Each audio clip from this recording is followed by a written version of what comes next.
नमस्कार दोस्तों। आज इस वीडियो में हम भारत का जो इतिहास है उसके बारे में जानेंगे, यानी कि भारत का जो प्राचीन भारत इसके कुछ महत्वपूर्ण पॉइंट्स हम इस वीडियो में देखेंगे। अगर आप इस चैनल पर नए हैं तो इस चैनल को सब्सक्राइब करें, बेल आइकन प्रेस करें ताकि आने वाले वीडियो आपको आसानी से मिल सके। प्राचीन भारत में देखेंगे हम प्रागैतिहासिक काल, यानी कि जो प्रागैतिहासिक काल था वो कब से कब तक था, तो इसके बारे में जानेंगे कि पाक धन इतिहास अर्थात इस काल का इतिहास पूर्णतः पुरातात्विक साधनों पर निर्भर है। किस पर निर्भर है? पुरातात्विक साधनों पर निर्भर है। इस काल का कोई लिखित साधन उपलब्ध नहीं है, यानी कि जो प्रागैतिहासिक काल है इस काल का कोई लिखित साधन उपलब्ध नहीं है, क्योंकि मानव का जीवन अपेक्षाकृत असभ्य एवं बर्बर था। फिर नेक्स्ट देखेंगे, मानव सभ्यता के इस प्रारंभिक काल के सुविधानुसार 3 भागों में बांटा गया है। जो ये मानव सभ्यता के जो प्रारंभिक काल को सुविधानुसार 3 भागों में बांटा गया है। कौन कौन से भाग हैं? पूरा पाषाण काल, फिर है मध्य पाषाण काल और तीसरा है नव पाषाण काल। तो इसमें हम देखेंगे जो पूरा पाषाण काल है उसके बारे में देखेंगे।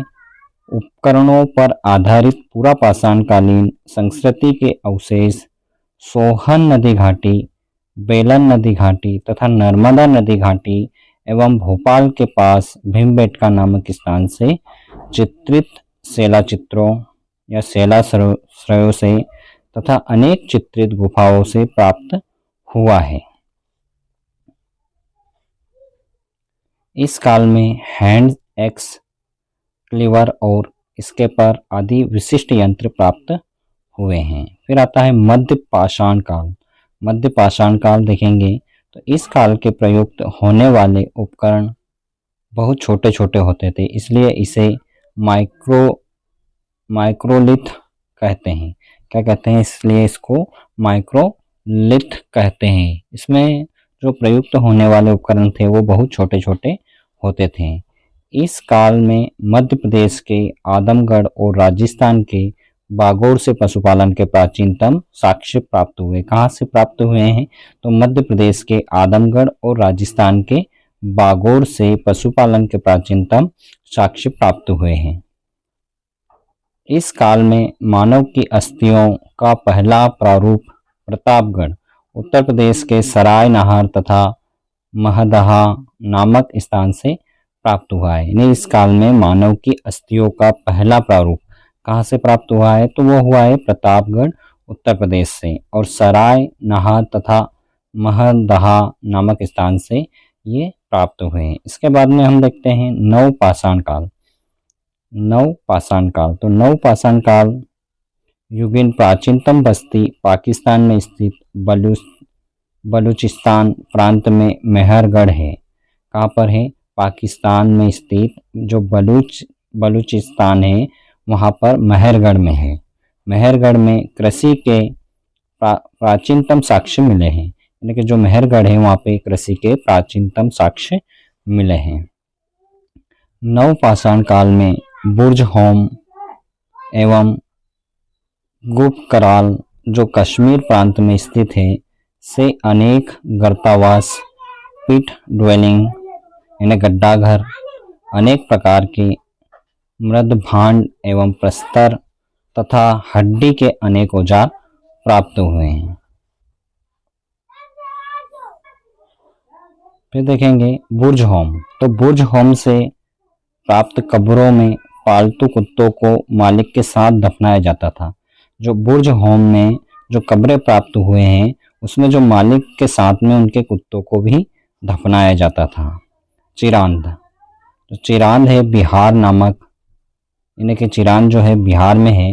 जो चिरांद नामक नवपाषाण कालीन पूरा स्थल एकमात्र ऐसा पूरा स्थल है जहाँ से प्रचुर मात्रा में हड्डी के उपकरण पाए गए हैं। यानी कि जो चिरांद है उसमें हड्डी के उपकरण प्रचुर मात्रा में पाए गए हैं, जो मुख्य रूप से हिरण के सिंगों के हैं। फिर है उत्तर प्रदेश के इलाहाबाद के निकट कोल्डी हवा एकमात्र ऐसा नवपाषाणिक पूरा स्थल है जहां से चावल का प्राचीनतम साक्ष्य मिला है। तो चावल का प्राचीनतम साक्ष्य कहाँ से मिला है? तो चावल का प्राचीनतम साक्ष्य कोल्डी हवा से मिला है। फिर देखेंगे नवपाषाणिक पुरातत्व पूरा स्थल मेहरगढ़ से कृषि के प्राचीनतम साक्ष्य एवं नवपाषाणिक प्राचीनतम बस्ती एवं कच्चे घरों के साक्ष्य मिले हैं। कहाँ से? मेहरगढ़ से। उसके बाद आती है सिंधु सभ्यता। तो सिंधु सभ्यता या हड़प्पा सभ्यता, इसको देखेंगे। सर्वप्रथम चार्ल्स मौसान ने 1826 ईस्वी में हड़प्पा टीले के बारे में जानकारी दी थी। कब दी थी? 1826 ईस्वी में। फिर आता है सर जॉन मार्शल ने सर्वप्रथम इसे सिंधु सभ्यता का नाम दिया था। तो सिंधु सभ्यता का नाम सर्वप्रथम किसने दिया था? तो सर जॉन मार्शल ने।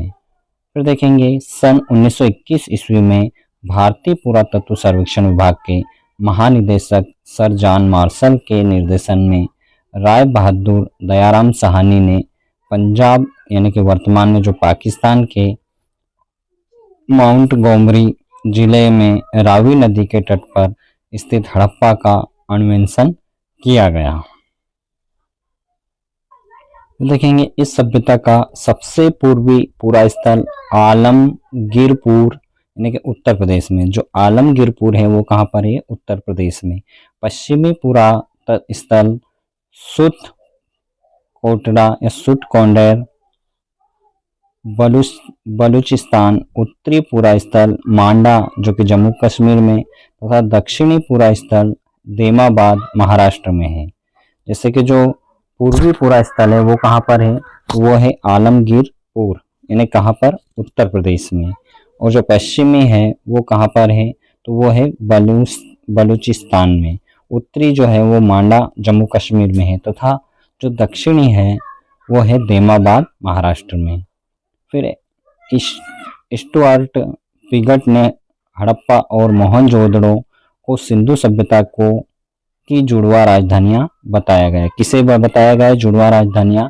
तो हड़प्पा और मोहनजोदड़ो को सिंधु सभ्यता की जुड़वा राजधानियां बताया गया है।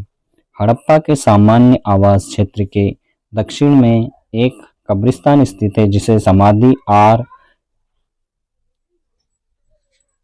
R37 नाम दिया गया है, यानी कि समाधि R37 नाम दिया गया। हड़प्पा से प्राप्त बर्तन पर स्त्री के गर्भ से निकला हुआ पौधा, पीतल बना इक्का गाड़ी तथा गेहूं और जौ के दाने के अवशेष प्राप्त हुए। कहाँ से प्राप्त हुए? हड़प्पा से प्राप्त बर्तन पर स्त्री के गर्भ से निकला हुआ पौधा, पीतल का बना इक्का गाड़ी तथा गेहूं और जौ के दाने प्राप्त हुए।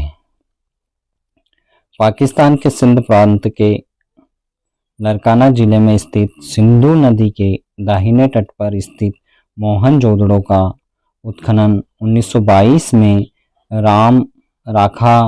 राखालदास बनर्जी ने करवाया था। किसने करवाया था? 1922 में राखालदास बनर्जी के द्वारा करवाया गया था। यानी कि सिंधु सभ्यता की प्रमुख पूरा स्थल तो कौन कौन से हैं उनके बारे में हम देखेंगे। यहाँ पे दे रखा है क्रमांक, प्रमुख पूरा स्थल, उत्खननकर्ता, वर्ष और नदी यानी किस नदी के किनारे है। तो यहाँ पे दे रखा है हड़प्पा। तो हड़प्पा की जो खोज की थी वो किसने की थी? तो दयाराम साहनी ने। कब की थी? 1921 में। और कौन सी नदी के किनारे है? तो रावी नदी। फिर आता है मोहनजोदड़ो। तो ये इसकी जो खोज की थी वो किसने की थी? राखालदास बनर्जी के द्वारा। कब की गई थी? तो 1922 में। कौन सी नदी के किनारे? सिंधु नदी। फिर है चहुंदड़ो। तो चहुंदड़ो की NG मजूमदार। कब की थी? कौन सा वर्ष है? तो 1931। कौन सी नदी के किनारे? तो सिंधु नदी के किनारे। फिर आता है रंगपुर। तो रंगपुर के खोजकर्ता कौन थे? तो MS वत्स SR राव। कब की थी? तो 1931 और 1953 में। कौन सी नदी के किनारे हैं? तो माद्री। फिर आता है रोपड़।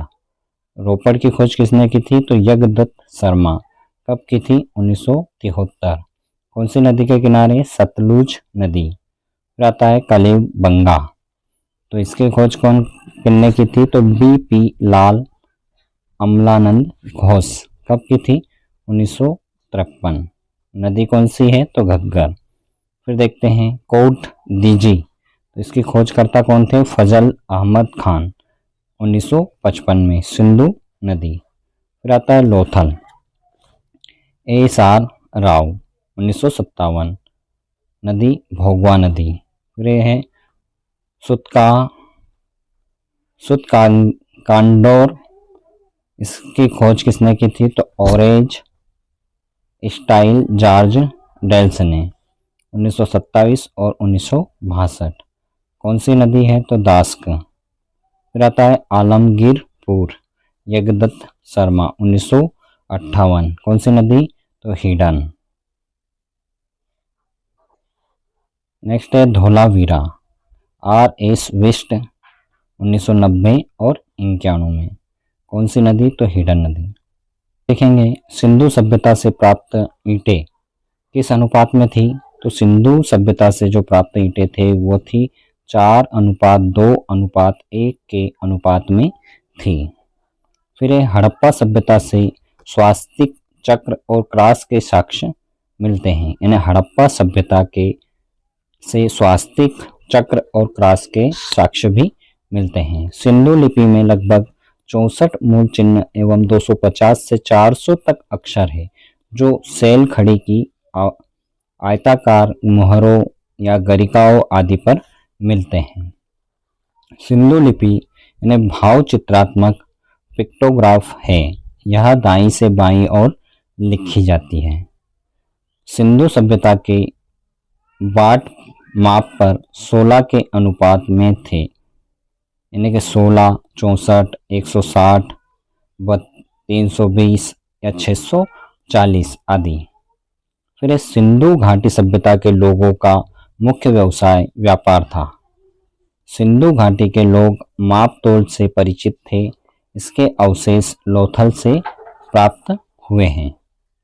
सिंधु सभ्यता की मोहरें बेलनाकार, वर्गाकार, आयताकार एवं वृत्ताकार आदि आकार में थी। इसमें से सर्वाधिक मात्रा में वर्गाकार आकार में थी।